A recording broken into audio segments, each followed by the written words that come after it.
बिस्मिल्लाहिर्रहमानिर्रहीम अस्सलामुअलैकुम। MTH के लेक्चर नंबर 8 में मैं आपको वेलकम करता हूं। आज के लेक्चर में हम बात करेंगे ग्राफ ऑफ फंक्शंस के बारे में। सबसे पहले डेफिनेशन देख लेते हैं। A graph of an equation is just the points on the XY plane that satisfy the equation. ठीक है, यानी कि ग्राफ जो भी आपका XY प्लेन में है उसमें जो जो पॉइंट्स किसी भी इक्वेशन को सेटिस्फाई करते हैं, अगर हम उनको प्लॉट कर दें तो वो एक ग्राफ की सूरत इख्तियार कर जाएगा। ठीक है, similarly the graph of function f in the XY plane is the graph of equation y equal f of x। ठीक है, ये वही बात कर रहा है कि XY में अगर इक्वेशंस के पॉइंट को हम प्लॉट कर दें तो वो ग्राफ बन जाता है आपका। ठीक है, जैसे ये आपके सामने f of x equal x plus 2, ये एक स्ट्रेट लाइन की इक्वेशन है जिसका इंटरसेप्ट आपका 2 है और स्लोप 1 है। ये हमें कैसे पता चला कि इसकी स्लोप 1 है और इंटरसेप्ट 2 है? आप रिकॉल करें स्लोप इंटरसेप्ट फॉर्म की, f of x is equal to या y equal mx plus c। तो m की जगह 1 है, x की जगह x है और प्लस c की जगह 2 है। तो c आपका इंटरसेप्ट था और आपका m इधर 1 है तो m क्या था? स्लोप था। तो इसकी वजह से हम कहते हैं कि m इसका 1 है और स्लोप 2 है। ठीक है, आगे चलते हैं। ये देखें, ये इसका ग्राफ किस तरह का होगा। ये चूंकि एब्सोल्यूट वैल्यू है, यानी कि x की वैल्यू अगर नेगेटिवली भी ले लें और y की वैल्यू आपकी फिर भी पॉजिटिव आएगी क्योंकि एब्सोल्यूट वैल्यू है। ठीक है, यही बता रहा है कि एब्सोल्यूट वैल्यू फंक्शन होता क्या है बेसिकली। अगर तो आपका x ग्रेटर देन 0 है तो वो आपका x आएगा, लेकिन अगर x लेस देन 0 है तो आपका माइनस x आएगा। यानी कि अगर x की वैल्यू -4 लेते हैं तो उसके साथ मॉड की वजह से एक माइनस हम अपने तरफ से लगाएंगे तो उसका आंसर फिर भी 4 आ जाएगा जो कि पॉजिटिव है। ठीक है, ये दिखा रहा है, ये इसका वी शेप का ग्राफ है।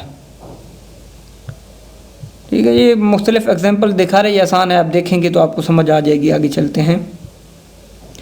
फंक्शन को ट्रांसलेट करना है तो इसके लिए हम ट्रांसलेट का मतलब है अगर फंक्शन में कोई पॉजिटिव c नंबर है हम ऐड करते हैं, सब्ट्रैक्ट करते हैं तो वो किस तरह उसकी ट्रांसलेशन होगी।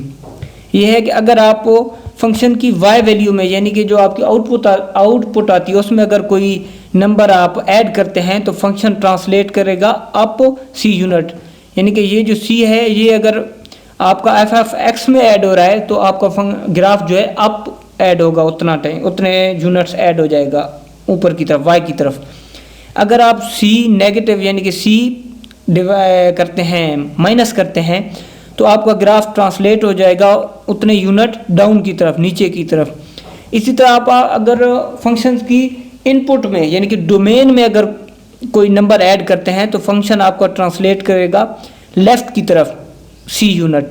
अगर c यूनिट आप इसमें से माइनस करते हैं डोमेन में से तो आपका जो फंक्शन ग्राफ होगा वो आपका राइट की तरफ मूव करेगा c यूनिट्स। ठीक है, जैसे ये देखें इसमें +2 है तो फंक्शन आपका 2 यूनिट अप जाएगा और -3 है यानी कि x में -3 पुट कर रहे हैं, नेगेटिव है यानी कि आप सब्ट्रैक्ट कर रहे हैं तो आपका फंक्शन राइट की तरफ मूव करेगा। तो देखते हैं कि ये देखें, ये 3 राइट की तरफ मूव कर गया और 2 आपका अप चला गया। तो आपका जो नया ग्राफ बना वो आपका ये वाला पॉइंट जो है ना यहाँ से ओरिजिनेट करेगा। ठीक है, ये आपका एब्सोल्यूट वैल्यू का फंक्शन है, ये आपको सामने बता भी रहा है x-3 का मॉड +2। ठीक है, तो इस तरह हम ट्रांसलेट करते हैं किसी भी फंक्शन को।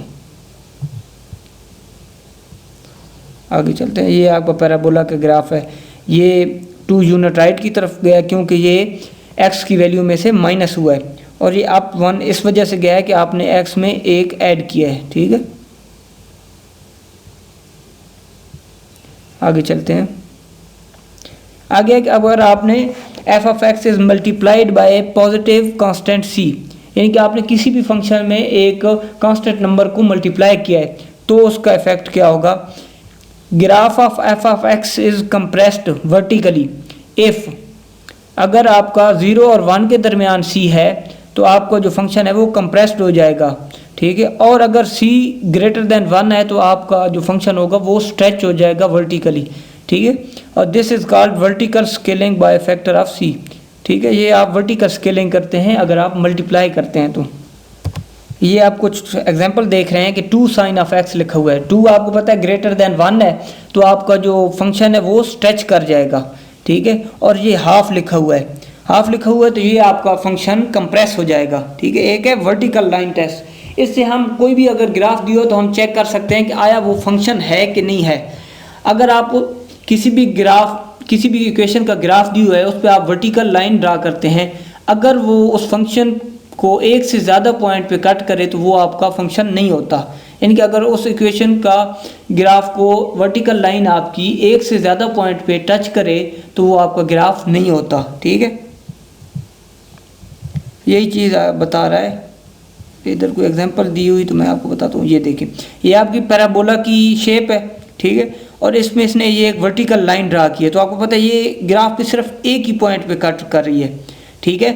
तो ये आपका फंक्शन है। ये हॉरिजॉन्टल लाइन है, वर्टिकल लाइन नहीं है। अगर ये वर्टिकल लाइन होती ये वाली जो आपकी हॉरिजॉन्टल लाइन है, तो ये देख रहे हैं कि ये आपको एक इस जगह कट कर रही है और एक इस जगह कट कर रही है। तो अगर ये वर्टिकल लाइन होती तो ये फिर ग्राफ नहीं होता आपका, ठीक है। उम्मीद है दोस्तों आपको ये वीडियो अच्छी लगी होगी।